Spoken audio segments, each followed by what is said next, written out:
With the release of Final Destination Bloodlines, here's my ranking of all 6 Final Destination films. The Final Destination. This is where the franchise kind of started to lose some steam. The characters are either unlikable or just kind of boring.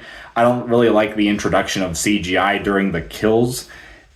It does have some entertainment factor. I do enjoy, for my own biased reasons, that this film's third act takes place in a theater. But besides that, it's easily the most lifeless of these films. 5.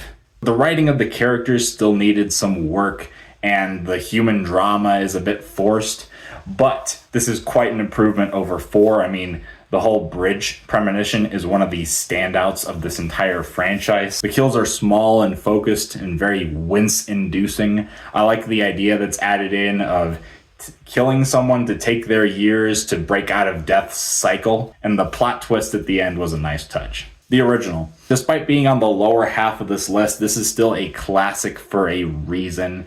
I mean, you have a great introduction to this interesting concept. You have a lot of memorable sequences. You have the OG characters of Flight 180. And this film also understood something that the sequels below it on here didn't quite get, and that is spending enough time with these characters that the human drama is believable and effective. The new one, Bloodlines, which is perhaps the most creative of all these films. You have a lot of good twists and turns that change up the formula in various ways. The family dynamic gives you characters that you actually don't want to see die, and it makes all the kill sequences all the more horrifying and grotesque. I thought this film actually could have been higher on the list, but it does have some legacy sequel cliches, and for me personally is not as rewatchable as the top 2. 3.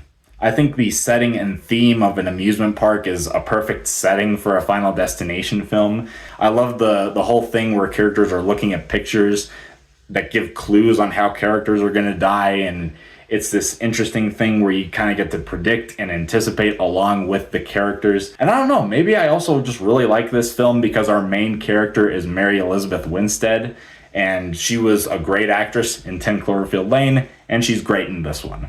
2.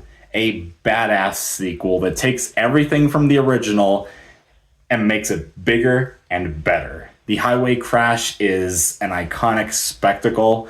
I love how it brings back Clear Rivers and has her go on this Sarah Connor-like arc leading this group of newcomers. It's shocking, it's exciting, and when I think peak Final Destination, this is what comes to mind.